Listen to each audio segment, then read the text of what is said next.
All right. All right. Good evening, everyone. Welcome to yet another session hosted by Fresh Start Hub for immigrants, by immigrants. Welcome to the Elevate series. This is our third session where we bring to you recent immigrants who've come to Canada to share their experiences, challenges, the journeys they've had in Canada over the last couple of months for you to get the valuable tips from their own experiences. I am Abhishek Agarwal, the head of strategy at Fresh Start Hub, and along with me, I have David, who's the founder, Pradeep Verma, who'll be introducing himself in some time, and Baki Adewai, again representing us, talking about her experiences and journeys. The Fresh Start Hub is a platform solely dedicated towards the international community, newcomers to Canada, as well as international students. Be successful, find the jobs that they most deserve. And we enable that by a couple of initiatives. We do podcasts in which we feature industry leaders and share their experiences, share their journeys, so that we can take away their experiences, the tips, the tricks that they used a couple of years ago. And when I say couple of years ago, 15 to 30, 20 years ago, on how that journey looked like. Then we have mentorship sessions in which, again, we provide a safe platform for networking with industry leaders across organizations, from consulting, from finance, sales and marketing, oil and gas, for you to get those valuable experiences from people who are in those leading positions in those organizations. We also have career info sessions where we bring to you organizations such as Cisco, Empire Life, and Toronto Stock Exchange in the past, where we connect you with the hiring managers as well as the recruiters for you to ask questions on what that hiring process looks like, what should be some of these skills and competencies required to get into those organizations, and again a safe networking environment for you to ask every question. And then on the side, we also have ad hoc workshops such as how should your resume be, how to be prepared for job interviews, how do you network with individuals. So we have a lot of resources and support dedicated to help you be successful getting that job that you most deserve. But today we are here to share those recent experiences that you can resonate with, people who have successfully navigated their careers in Canada over the last couple of months. And let's get right into it. So we have Pradeep and we have Baki, like I mentioned, and I'll let Baki go first, introduce herself. When did she come to Canada? What was your experience like? And where are you currently working? Over to you, Baki. Thank you, Avishek. My name is Buki Adewi. So I'm currently the Chief Internal Auditor for Prospera Credit Union in Surrey, BC. I came to Canada in 2019, and it was a long process to get in the PR. I think we started the process way back in 2015. So when we came in, we made a conscious decision as a family to start off in a small town. We were coming from South Africa, so Johannesburg, big city. So the shift to go to a small town, take things easy first, and kind of acclimatize, and then COVID came, and kind of changed some of the plans we had, and that's when I decided to, get back into the big job market. And yeah, I decided to go for roles that were comparable to what I had in South Africa. I was a partner with Grant Thornton in my last role. Wow. Leading so many teams and having been a director since 2014. I decided to apply for a role that was suitable to my qualifications and my experience, and here I am. That's Thank you. amazing, Bookie. Thank you. Thank you for sharing that. I do have a lot of follow-up questions, but I'll let Pradeep go first and introduce himself. Pradeep, same question to you. When did you come to Canada? And then if you could share where you're working, the role, and everything. Thank you. Yeah, sure. So, first of all, thank you so much, Abhishek and David, for having us here. I think it's the kind of job that you guys are doing. It's really helpful for people who are really wanting to come to Canada and understand more about it. So thanks to that, and inviting me for sharing my Thank you. journey and sharing my experience. So my name is Pradeep, and I come from India. I came to Canada in 2019 in the month of October, and it's been close to 2 years now. I mean, still about to have close my second year in the month of October. Right. And my journey, I think it has been quite a ride, because my wife and I, so currently we don't have kids, so we are like a couple, and we decided to move to Canada. So the way we had planned was that first I will come, I will look for opportunities, set myself up, and as I'm settled, then maybe Divya back home can kind of uh, uh, leave her job, and then she can come, so that we have a stable shift for us, right? So I can share more details about it as we progress into the conversation. But currently, I'm working with Whirlpool Corporation, Whirlpool Canada, and Whirlpool has this premium brand called KitchenAid. So I'm leading the brand marketing for KitchenAid small appliances in Canada. And yeah, that's my profile. And back home also, I was like a brand marketer, and I was working in an automobile company called Hero MotoCorp, which is an Indian-based motorcycle and scooter company, which has operations across the globe, but it's more in the affordable mobility space, so not so popular in the North American region. And prior to that, I've worked with LG Electronics for close to 3.5 years. Again, having varied experience in sales and marketing. So that's my brief overview of experience. Thank you for sharing that, Pradeep. Follow-up question. So, you have tons of experience in sales and marketing, and even here in Canada, you got into brand management. Is that something that you wanted, or you played it safe? That because you've had experiences in sales and marketing back in India, you knew that that would be a good place for you to start.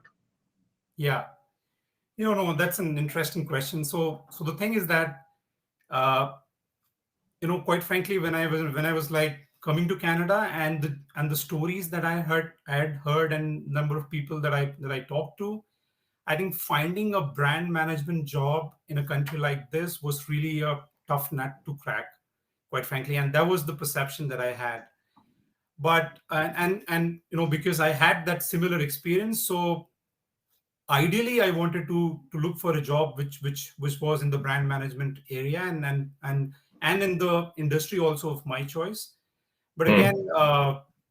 but I was actually fortunate, and the way I went about in terms of looking for jobs, and some of the strategies that I applied in terms of finding it. But I was actually okay and open to looking at roles which were like similar or in the same domain as marketing as a function, because marketing is has many streams that you can kind of pick, and then you can pave your path towards brand management as a function, because it's quite a niche role, and the opportunities are limited. But I was kind of fortunate enough in terms of finding an opportunity,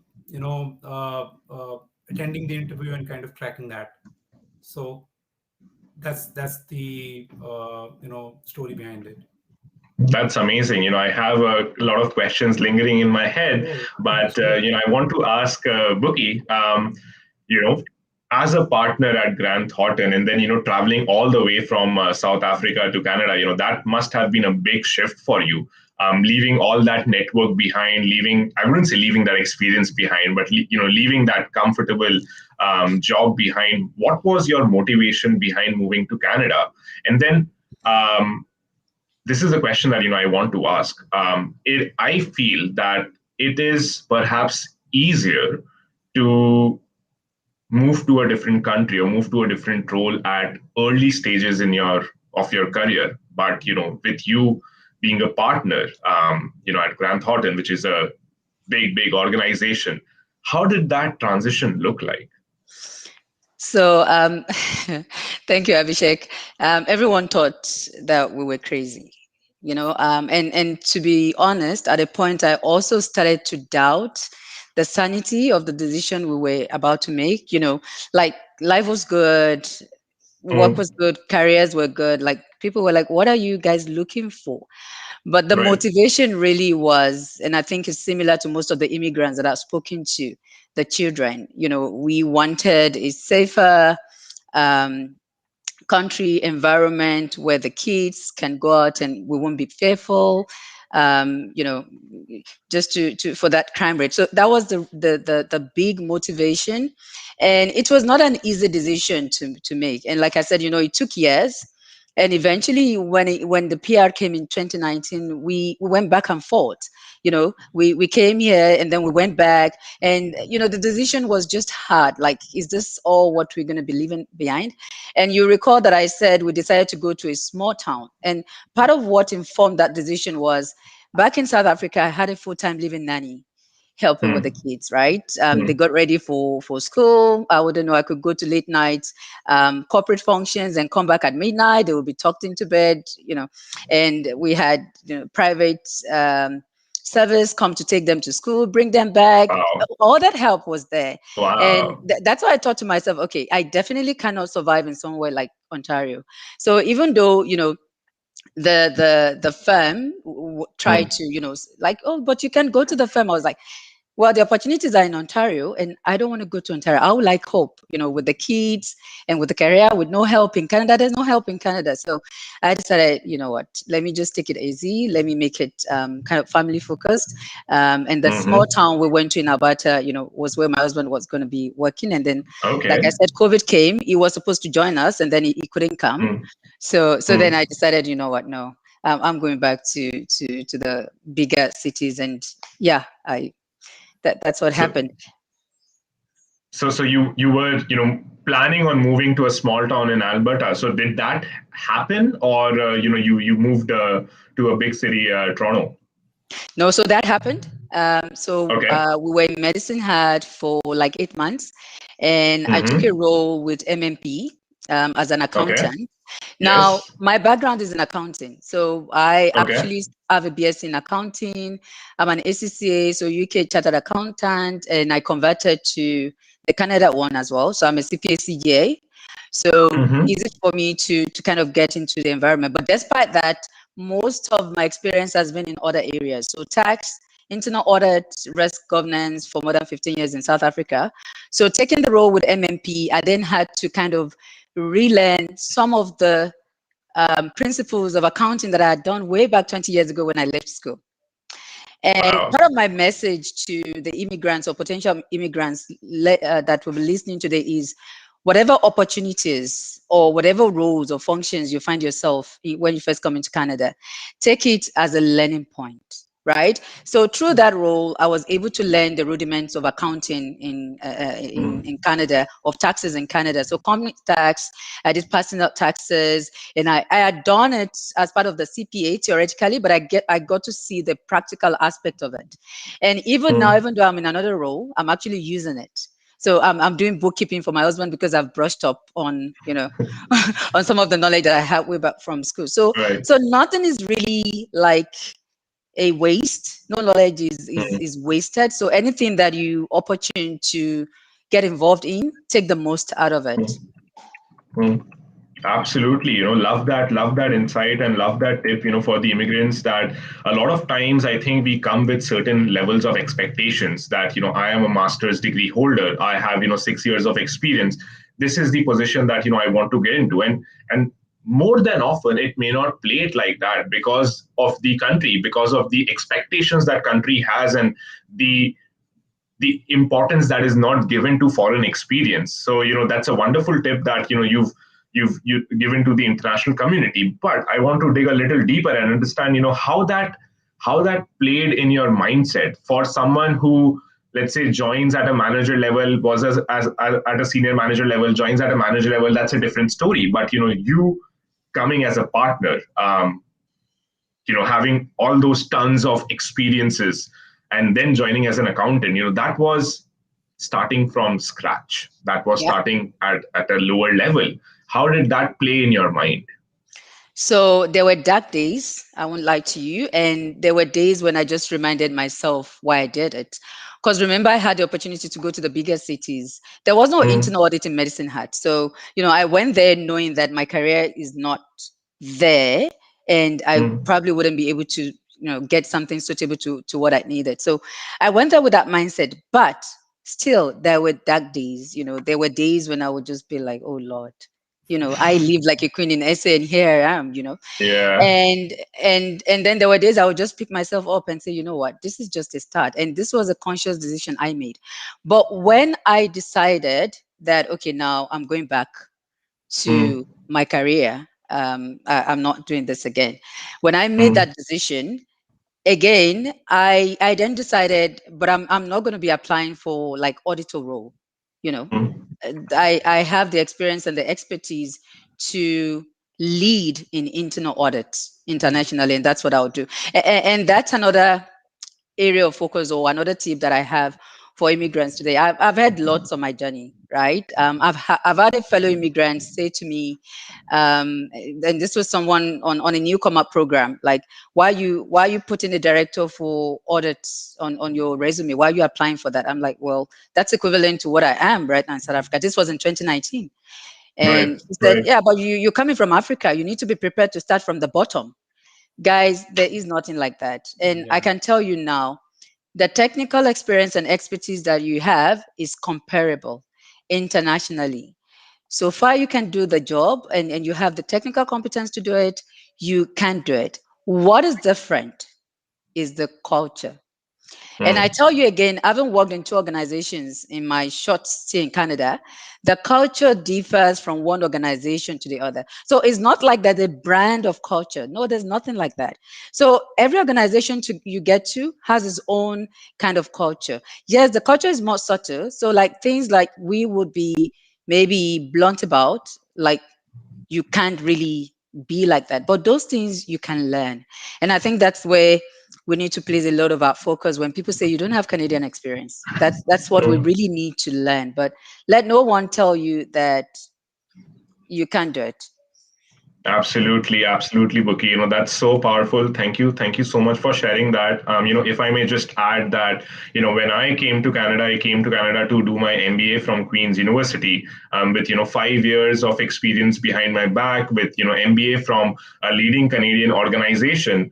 I had to work part time for 6 months at Instacart, and I will tell you that that experience changed who I am as a person today.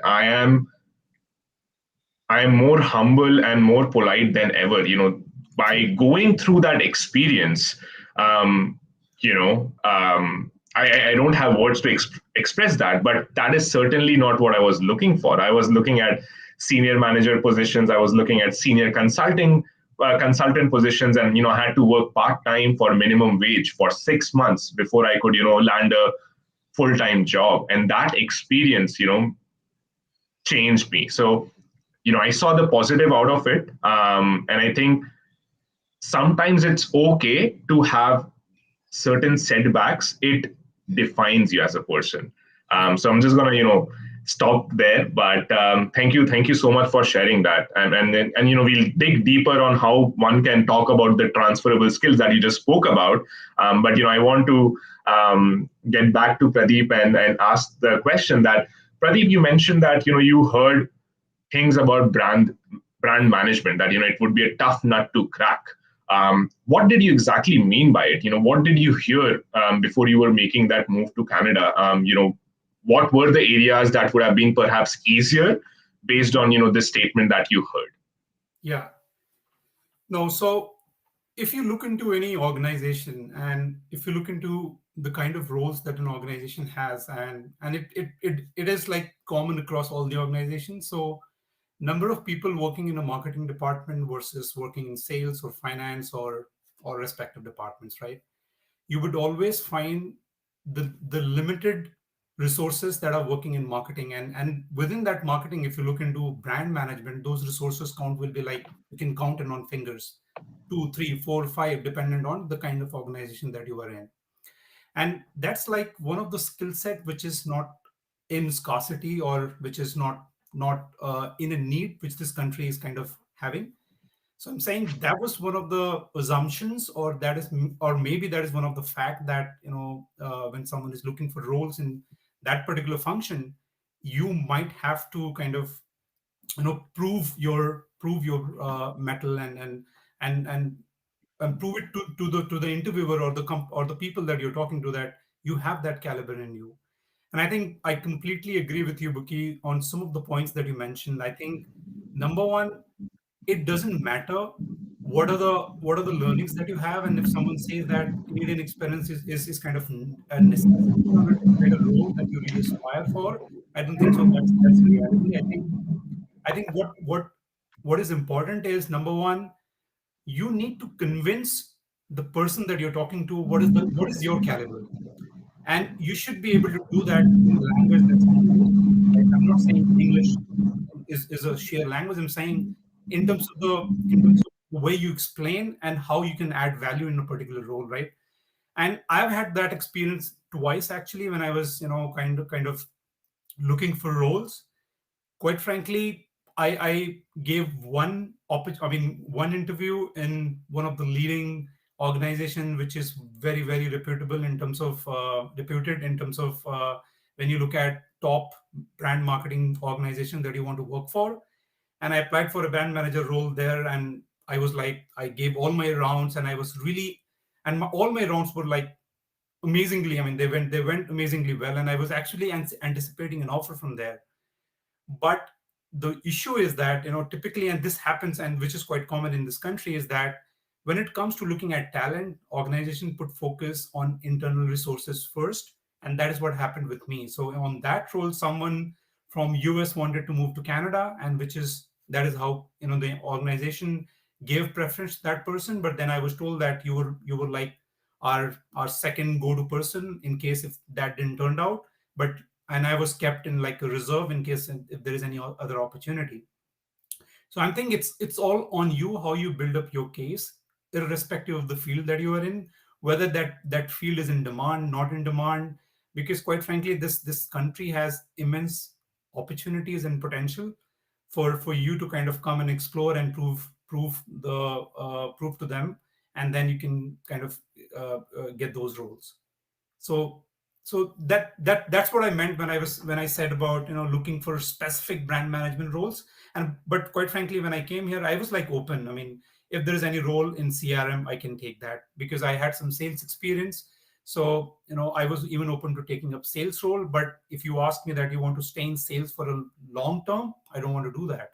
But I'm saying that is one of the path to get an entry into an organization, and then internally you can always perform and deliver, and then you can move around the organization. Absolutely, absolutely. That's a great point that you've shared, Pradeep. I want to, talk about two things. Over the last 2 years, what I have noticed is that the recruiters as well as the organizations are moving away from expecting that Canadian experience. They are giving more and more weightage to foreign experience. Is it totally accepted at this point in time? No, but they are moving towards that. The other thing that I've noticed is that the expectation that we have of entering an organization at a certain level, what I have noticed is that people who really have those talents, the skills, the competencies, the educational credibility, and the experience credibility, even if they have to enter at a lower level position, what I have seen is that they get promoted every 6 months and they eventually get to that position that they most deserve. It may not be on day one, but it certainly happens on day one of year two. So that's the 2 year paying the due that needs to happen in a country like Canada because of certain gaps that exist, which is what we are trying to address by having these conversations. But what I can tell you based on my own experience, having come to Canada in January of 2019, is that we are only moving in a forward direction. Yeah. Having said that, Yeah. Sorry, did No, you? I just wanted to add to some of those comments that you're trying to make. And that's also my personal, I think, either assumption or maybe, feeling is that I think now the country is even more flexible and people are more open in terms of looking at foreign experience. I think because of COVID, what has happened is that everything is virtual, right? And it's and so there is no such prerequisite that you have to first of all meet anyone like in person, and then have those conversations. It is like so quick, and people are that way that mentally everyone is kind of flexible. So, they are open at, and quite frankly, when I came to this organization and when I was talking to different individuals from different functions, and at one point in day, my manager told me that I hired you because you had a diverse experience, and because quite frankly, this country is a mix of different individuals coming in from different ethnicities, different cultures, and that's how we are built up as a nation, right? And let's say from a marketing perspective, or identifying those consumer needs from a product centric organizations, I think as and when more and more different diverse talents join the organization, they are able to identify those unidentified needs at that point in time, and then they are able to strategize and come up with either solutions or products or services which can cater to those needs. And that's how I think, right now the appetite to look at and consume more diverse talented individuals is, I think, on a rise, and that's no longer a barrier. I think that is what I feel. Absolutely, absolutely rightly said, Pradeep. I think through more and more conversations, the feeling that I'm getting is that people are recognizing the importance, the advantages that the diverse talent is bringing. The diverse experiences, the diverse educational background, adaptability, flexibility. These are some of the things that are being brought on by the diverse talent. And Buki, I would love to hear some of your perspectives around the conversation we just had. Yeah, no, thanks, Abhishek. Pradeep is so right. What I would say to immigrants here is one thing that helped me is be prepared, like have a plan. I did my CPA conversion way back in 2016, and I've been paying for the CPA since then. It was actually an interview question for me for my role, because they were like, okay, so why didn't you then come over? You've been CPA since 2016. What were you doing? And I was like, I was waiting for the PR. So when I started applying for roles that were suitable to me, I had the certifications that I needed for the role, right? And my stepping stone in terms of the accountant role that I spoke about then helped me with the Canadian experience. So come in, have your eye on the price, right? Have a plan. There's a lot of newcomer programs. So I attended a number of newcomer programs way back then. I think one was from SOPA in Alberta, and one was with JVS Toronto in Ontario, and they helped me, with structuring my CVs, because my resume, because in Africa we call it CVs, and they can go on to like 3-4 pages, and they were able to help me make it, kind of compact. And I also went through, those interview kind of preparation, because I hadn't applied for a job in like donkey years. So kind of some rejigging. So have a plan. Don't think, oh, I'm so well versed. No, go back to the basics or whatever it is that you need to do. And then, when you come in here, have your eye on the price, target the roles that you want. If you see difficult just because of that Canadian experience thing, look for something to launch you. I mean, you've heard from each one of us, everyone seemed to have something they did first before getting that Right. ideal role that they wanted. So if that's going to launch you and give you some Canadian experience, even if it's for some months, do that, and then apply for the roles that suit you. And I want to tell you all, the problems, not problems, but the issues don't stop once you get the role. True. Once you get a role, it's another journey to prove yourself. You will meet people that will question your competency. I've seen that. The Right. onus is on you to prove to them that you're competent. And believe you me, you are. Do not fall into the trap of psychological arrest. What does that mean? When people attack and make insinuations about your competence, they want you to internalize it and feel that you're not competent. Don't do that. Brush it out, show them how competent you are. And then, like I said, maybe have someone in the workplace that can coach you or work the journey with you in terms of the culture. Believe you me, you do that, you very much on your way to success. True. Can you hear me? Yeah. Can Okay. That's lovely advice, Buki. I would just add that I think one of the other problems that the international community also needs to work on is I don't know if selling themselves is the right word, but expressing who you are as an individual and really talking to your experiences, talking to the educational qualifications you have.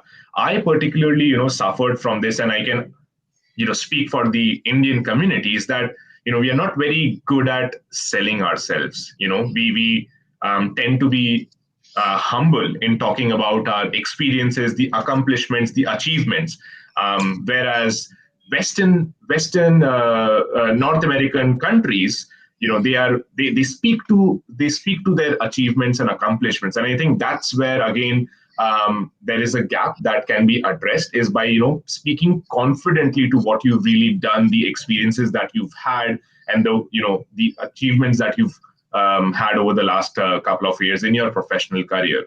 Um, Having said that, I want to segue onto another topic. So me coming to Canada, pursuing my MBA from Queen's University, I was shown that path on how to go about job applications, how to apply jobs, having my resume, LinkedIn profile, networking, maybe follow a multi-tiered job search strategy, and then putting in the job applications, and then preparing for mock interviews, behavioral case, and then that direction was given to me by the educational institution. Now that both of you came to Canada as permanent residents, and I would assume, and correct me if I'm wrong, but that local awareness of the job application process, or even that access to the networking, access to professional services, and that network in Canada was missing. How did you go about the job search process? And I'll start with you, Buki, if that's all right. Okay, that's fine. Thanks, Abhishek. So, as I mentioned, I took the time, and it wasn't easy. Like, it was about 6 months, and at that time, you could feel like you're wasting your time, but I promise you, you're not. Right? I took the time to do those super programs and the JVS Toronto one. There's a lot. There's access. So that the government has put in place, and these programs are free. They've put in place programs to help you. Once you get your COPR, the programs are there. Please take advantage of them. As experienced as I was, they helped me. There was a lot of mock interviews. And Abhishek, you're right. So the one thing I want to say in addition to what you said is, yes, even when we talk about ourselves, we talk about what we've achieved. But what I found and what I learned through some of the programs is the employer is more interested in you telling them how what you've achieved is Yeah. going to translate into value. Right. So yes, you're telling them about yourself, but so what? What does it mean for them? And I think that is a trick a lot of immigrants need to learn. That was one trick that I learned when I was going through my interviews. And just to say, when I was applying, when I was interviewing for this role, I was actually pursuing two.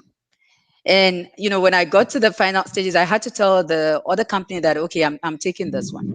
So that tells me that that process was very effective. So I think that's the one thing that we need to learn. Mhm. So take advantage of the programs. They have a lot of mock interviews. You will record yourself, you will send it, they will correct you, they will tell you what you did right, what you did wrong. They even have a lot of programs where they will tell you about the culture. There's one about workplace culture, and they will give you scenarios and say, how would you handle it, right? And then, they will tell you how it should be handled in the Canadian context. So please look at that. And the culture is different. I won't lie to you. I think where we come from, we say it like this, right? And here there's a subtle way, of talking about things and addressing issues that we kind of need to learn. So I think that's really one of the tricks I can share. The other thing as immigrants that we need to watch out for, and I remember my first chat with David, he asked me this question. He said to me, so when you told people that you were applying for director roles, what did they say? I said to him, I didn't tell anyone. I Right. only told my husband after I had passed the first two interviews. And why didn't I tell anyone? Because we have a narrative that we sell to each other. And the other person's story doesn't have to be your story, right? So we have this thing of telling each other, oh, it's not easy in Canada. Say to yourself, it will be easy for me, and work on that. Surround yourself with people that will encourage you, not people that will tell you that, no, if you can't work in Walmart, forget it, don't come here. Please don't, yeah, don't do that. Absolutely. Buki, thanks again for sharing that. One of the people that I recently spoke with, he had mentioned that if you want to be an eagle, fly with the eagles. If you spend time with chicken, you're gonna end up being a chicken. So, thank you for sharing that valuable advice. I'll get back to you. I have questions, but Pradeep, want to understand from you, how was that job search process, not knowing about the local application processes, not having that professional network when you came to Canada in October 2019. What was your approach like? How did you go about, looking for jobs in sales, marketing, and brand management that you just spoke about? Yeah. No, I think job is what is essentially that you need in order to survive in this country and get going, right? Because that's what is an essential part. And I think when you come here as an immigrant, that is the number one barrier that or milestone that you have to achieve. So I think there are a number of ways, and I think some of the suggestions that Buki mentioned, I think those are very much relevant because I don't know, depending on which country are you coming from, but I think everywhere there are these government funded programs which someone should attend. Even for that matter, I think when someone gets into this process of applying for a Canadian PR and gets into that process, I think everyone looks at their network and identify and they look at who are the people that they're connected to who are currently in Canada or recently moved, and they can listen to their experience. And I think that is one of the right approach in terms of knowing more about the systems and processes and looking at the jobs and the way you have to kind of go behind applying for a particular job. So that is the right way. But if you need some professional advice, I think there are tons of options available when you are in your home country, or for that matter when you land in the country. So all of those really add value, and I think that they can actually set your basics in place. I mean, but at the end of the day, it's on you. Actually, it's all you driven. So you have to basically look at how to fine tune your resume, how to look at a particular job description, how to identify those keywords, because because the recruitment process here is like more uh, technologically oriented, right? So your resumes get through with a particular system. If there is no keyword match, then the HR manager might not shortlist you, right? And that's basically the all the exercise that you do is basically for you to kind of get that one-to-one interaction opportunity, and which is when this race for getting that job kind of begins. I think until then, I think it's just like it's like hit and try that you kind of do. So learning the basics and at the same time looking at your own network and how someone can refer you, because referral in this country is very, very strong. And I firmly believe that I think that is the route that one should be chasing for when looking for jobs, which are like their ideal profiles and the kind of profiles that they really want to work upon. Because when you follow the application process, I'm not saying one should not do that, one should do that for sure, but there's a particular pattern that someone should follow in a particular day, that dedicate your time half of the day in applying jobs, but the rest should be talking to your network, broadening the network, reaching out to professionals within your own field and sending them in LinkedIn messages or emails, and setting up some time in terms of understanding about their experience and telling them about your experience. And that's how I landed in terms of looking for a job. So my first interview was through a network. I never knew that person who referred me to that particular organization. It's just that I got connected with someone sent my CV to him, and there was an opening, and he sent me, and I got a interview invite. And the role that I'm doing right now, it was like a sheer cold calling that I was doing on LinkedIn. I reached out to someone who was like at a senior position, and then she was like, yeah, I have something, and do you want to try? And then the rest is history, and I got that job. So I think those are some of the nuances that one should look into it and go about it. Abhishek, sorry, you're not audible. Okay. Thank you so much for sharing that, Pradeep. I think, those are some valuable advices that you've given. I do want to, ask you, you emphasized a lot on networking. Yeah. Did you know how to go about networking. I ask you this question because when I was told back in 2019 that do go and do networking with Queen's alumni, I'm like, and I wasn't also told that do networking, go do coffee chats with Queen's alumni, and I'm like, coffee chats. I can certainly have a conversation over coffee. I can talk, but I have to tell you that the first 15 conversations didn't go well. Yeah. That Didn't happens. go well. I have been told on my face, what are these questions that you're asking me? Why are you wasting my time? And, I thought to myself that I was told to go and have a conversation over coffee. Yeah. That's what I was told by Queen's University. But what really is networking? And then it took me a good amount of time to really understand the type of questions that you ask, the level of preparation that is required, the level of research that you need to do, not only on the person, on the organization, on the role that they are working in, the values that you're bringing onto the table. There's like a whole set of preparation that is required for that half an hour conversation that needs to happen. Whereas, I would just put on my suit, take the train from Kingston to Toronto, go to Starbucks, and I'm like, hey, let's talk over coffee. So I gave a long story, but Pradeep, did you know what networking is? Yeah, no, I can totally relate to that, Abhishek, because I myself have experienced that. I think, see, networking, quite frankly, is a very tactical exercise. I think you have to be first of all very strategic about it. Number one, I think you have to look at individuals who are in your own line of work that you really want to pursue. And then, of course, LinkedIn is the tool that you can reach out to people. So, of course, you need to have a premium subscription, and so that it makes your job easier in terms of reaching out to people with a personalized note saying that, hey, you and I are in the same industry, and I see that you have and a tremendous amount of experience. So I really wanted to connect and understand, how can I benefit from your experience, and what are those some of those learnings that I can have. I think that's the route that you need to take, but you have to be very picky in terms of who you want to connect with, because understand that you're investing someone else's time, because and you really don't want to waste that. So I think the good way to start is that look at, what are those target companies that you really want to kind of get into, and then look at those individuals, and then start approaching them with a very professional sort of an approach, which is not keeping job at the center. I think the intent is to understand about the culture of the company, about understanding how the company is doing. Do read up about the company when you're, let's say, reaching out to someone. So that's how. And quite frankly, Abhishek, my experience on these coffee chats was really good, man.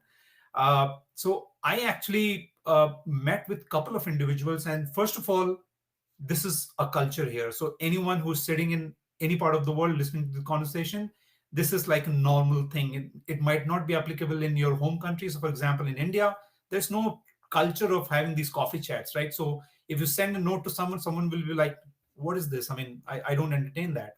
But here it's like okay, and it doesn't matter what seniority that level of that individual is. They generally reply, and if they are not replying, that's also a tactic that you need to apply. What is the time frame that at which you should be reaching out to someone? So of course, that is one of the ways, so to kind of look at it. So when I met with people, I think the number of people I met was, I don't have the count, because I was just like you. I was staying in Etobicoke. I used to take that, TDC, yeah, train, and then reach to downtown, meet with people on those for the coffee chats, or there were some networking sessions that used to happen. I used to identify basis what my fitment was from an industry and from the role perspective, and just have a conversation, and then just start building up that relationship of that professional relationship of knowing more about the individual, about the company. And as and when you feel flexible of that you have built up a relationship, you can interact with an individual, and you see that there is a potential role that you are like a good fit there. You can always say that, hey, this is the role that I'm really interested in. Is there a way you can put in a word internally, or you can refer me? Because that referral has a lot of weightage, because that is what is going to get you an interview. And And I think that's the reason I personally really want to emphasize the fact that you should invest at least 50% of your energy in building up your network before coming to coming to Canada. I think that's the piece of advice that I would like to give to individuals who are looking into finding jobs. Thank you for that. I think, we had a wonderful discussion on networking and how to do networking right. Something that you said that you really need to be strategic about networking, just like me, heading to the coffee shop and, wanting to have a conversation of coffee is not the right way. What time do you send the message? What roles are you targeting? Maybe exploring those first and second degree connections, asking for a reference that, hey, can you put a good introduction, or, could you introduce me to this person? What are some of the things that you want to talk about, and especially that research? I think, those are some of the key elements around networking. And thank you so much, Pradeep, for sharing that. There is something else that you spoke about, and you mentioned referral, and I want to pick your brain, Buki, on this. Um, there are two types of referrals. One is one and done, and the other one is the referral that the person that really advocates for you. The one and done is, like Pradeep mentioned, a cold connection happens. You speak, and then sometimes that person will refer you that, okay, this particular individual is looking for a job in the organization. One and done is, the moment the referral is put, that's it. There's no advocacy within the organization pushing forward the resume, having conversations with the team members, with the hiring managers, that, hey, I spoke with Pradeep, amazing individual, brings a lot of energy, brings a lot of enthusiasm. I think this particular individual would be a good fit in the organization. What are your thoughts on the one and done versus a person who advocates, and what should your approach be to make that referral in fall in the second category? Yeah. Yeah, thanks, Abhishek. So I think it depends on the circumstances, right? I mean, I've done that first one you described, done and dusted, and you know, and the person went through the process and got the job, right? That's really what you want, because especially when you don't really know the person in depth, but you've on the face of it, look at where they're coming from, look at what the organization is looking for, and you feel that they would be a good fit. So it's really, you don't know them well enough to go the second route, right? Now the second one, yes, you can definitely do for someone that you know more. You know their capability, you know their abilities, you can definitely do that. I think as immigrants, that's the least we kind of owe each other, right? To help each other get a foot in the door.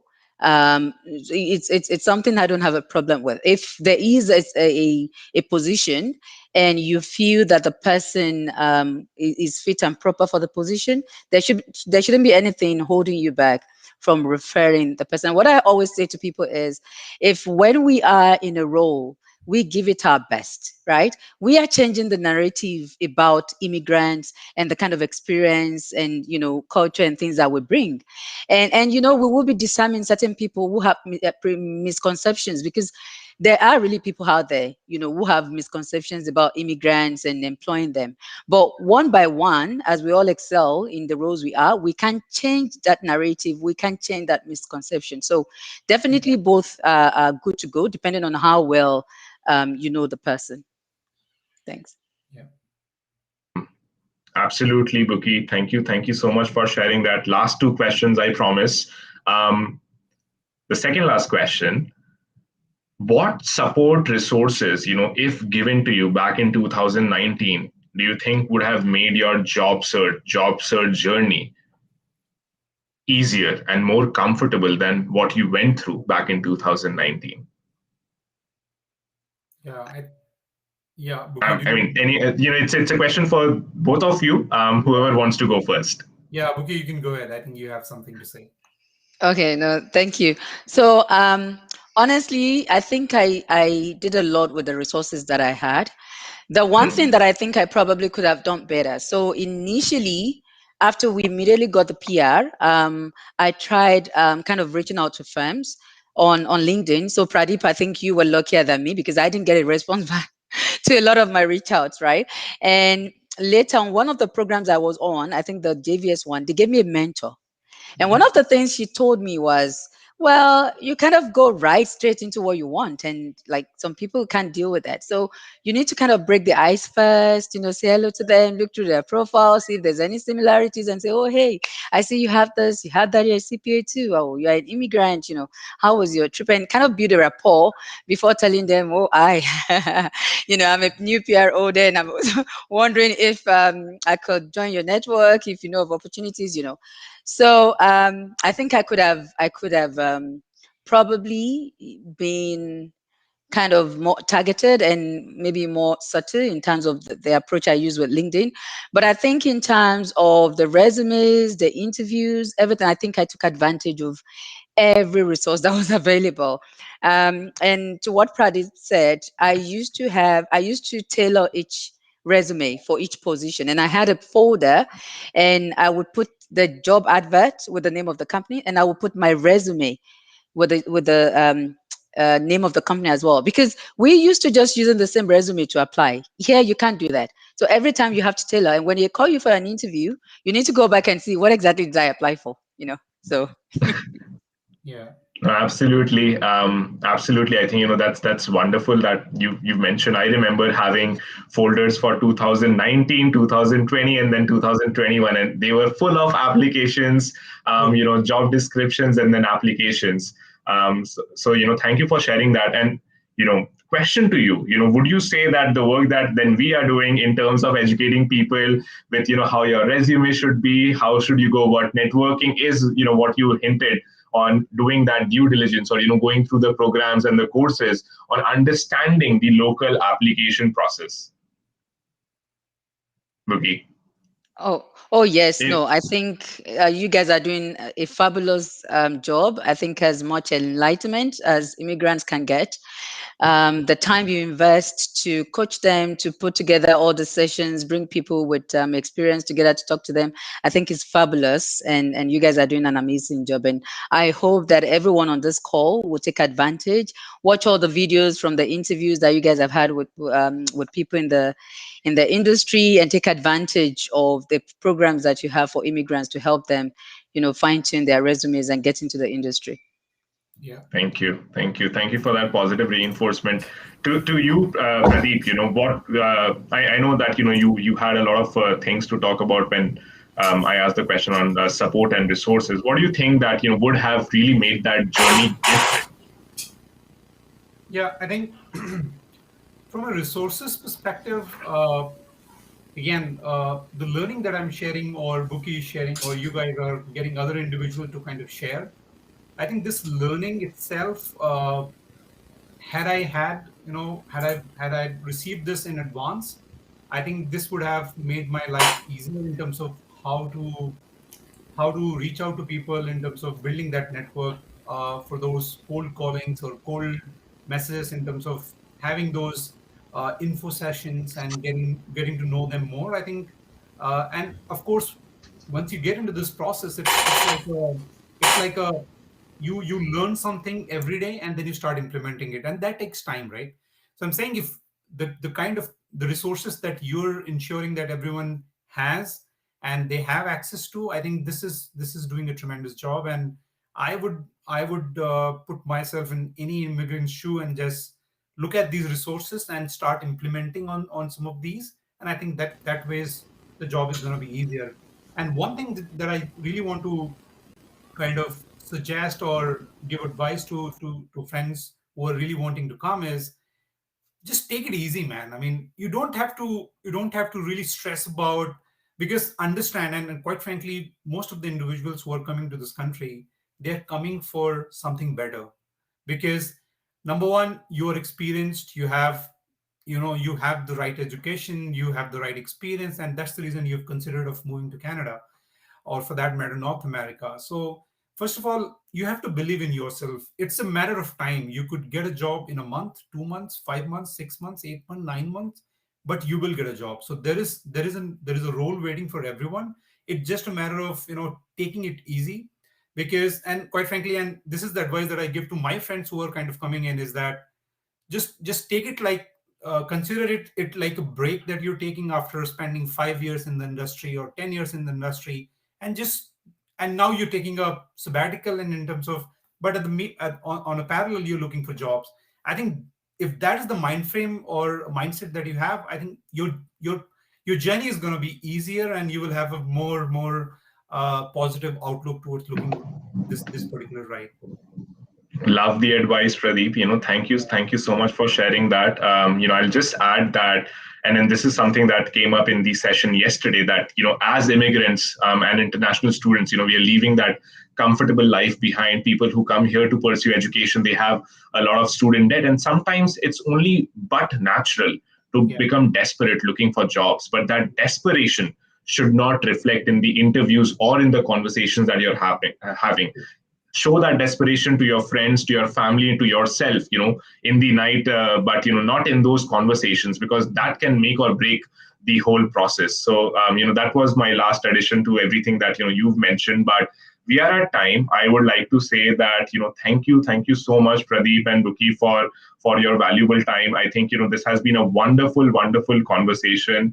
The insights shared by you around the application process, the job search journey, networking, referrals, those are all valuable insights that the international community can immensely benefit from. So, thank you once again for your time on a Wednesday evening. Tomorrow, we are starting with the long weekend. So, thank you so much again for sharing all the valuable experiences with us. No problem. Thank you. Thank you for the invite. Yeah, thank you so much. Thank you so much, Pradeep and Buki. Thank you for all your advice. And like you rightly said, Buki, our hope is, and Pradeep, our hope is that people implement all the suggestions. You've given a lot of very insightful suggestions and ideas, and you've shared your own journey. We want to say thank you so much for spending 1 hour of your day with us, and joining us on this journey to give back and pay it forward. So thank you so much. And for every listener, one thing we want you to know is that we are rooting for your success, and we have a lot of initiatives that we are bringing up in the next couple of weeks. So our suggestion to you is we strongly encourage you to join the community we are building, be a part of it. And if you know anyone that you think this would benefit, please share with them, encourage them to also be a part of the community. And we look forward to celebrating your success. Thank you so much, Buki and Pradeep, and thank you, Abhishek, for moderating this session. Thank you. Yeah. Thank Thanks, you. everyone. Have a wonderful evening. Keep Have a well. long weekend. Thank you. Bye-bye. Bye-bye. Happy Canada Day, guys. Bye-bye. Yes. Bye.